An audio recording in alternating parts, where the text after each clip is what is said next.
Bonjour à toutes et à tous, nous allons parler aujourd'hui de l'étude de marché dans le cadre d'une création d'entreprise. L'étude de marché est l'étape essentielle pour comprendre l'environnement dans lequel vous allez évoluer. Vous avez déjà analysé le marché global du secteur d'activité de votre entreprise, nous nous concentrons maintenant sur le marché de votre entreprise, les futurs clients et les futurs concurrents de votre offre. L'objectif est donc de comprendre le potentiel du marché pour votre offre. L'étude de marché se compose de 4 étapes. Première étape, segmenter vos clients. La première erreur est de vouloir toucher tout le monde. Quand on vend tout à tout le monde, on ne vend rien à personne. Vous n'arriverez jamais à développer votre offre si vous ne vous concentrez pas sur votre cœur de cible, c'est-à-dire les personnes à qui vous résolvez un vrai problème. Pour définir votre cœur de cible, vous pouvez choisir un critère sociodémographique, l'âge, la profession, par exemple. Un critère psychographique, le mode de vie, les opinions, la fonction dans l'entreprise. Enfin, un critère comportemental. Deuxième étape, comprendre votre client. Il vous faudra comprendre votre client pour mieux comprendre son problème et son besoin. Pour vous aider, nous vous conseillons d'utiliser l'Empathy Map. Cette cartographie vous permet d'entrer dans la vie de votre cible lorsqu'il est confronté à un problème.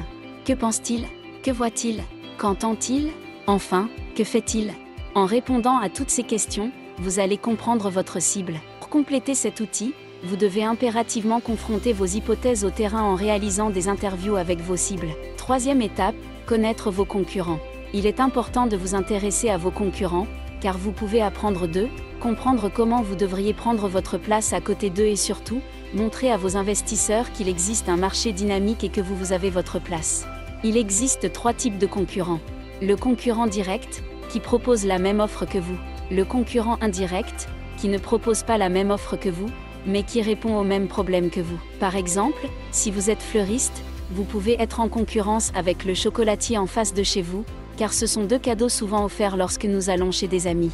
Enfin, les futurs concurrents, qui sont des acteurs qui n'existent pas encore, ou des acteurs déjà déployés sur le marché, qui pourraient être des partenaires, mais qui pourraient aussi devenir de sérieux compétiteurs si demain ils décidaient de lancer le même produit que vous.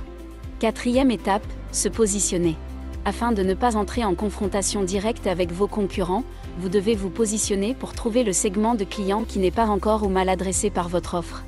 Ainsi, vous pouvez toucher un cœur de cible fort pour asseoir votre entreprise et penser ensuite au développement. N'oubliez pas que vous devez réaliser votre étude de marché avant de vous lancer. Cela va vous permettre de comprendre vos concurrents, et donc de vous positionner à côté d'eux, et de comprendre vos clients pour leur proposer l'offre de leurs rêves. L'objectif final étant bien sûr de bien vendre. Bienvenue à la phase des quiz, maintenant, c'est le moment de tester vos connaissances sur l'étude de marché. Voyons voir si vous avez bien assimilé les concepts présentés dans cette vidéo. Prêt? C'est parti. 1. Pourquoi est-il important de segmenter vos clients? A. Pour toucher tout le monde. B. Pour se concentrer sur votre cœur de cible. C. Pour vendre tout à tout le monde. Prêt? Alors la bonne réponse est B. 2. Comment comprendre votre client? A. En réalisant des entretiens avec vos cibles. B. En vendant directement votre produit. C. En utilisant l'Empathy Map. Prêt? Alors la bonne réponse est C. 3. Pourquoi est-il important de connaître vos concurrents?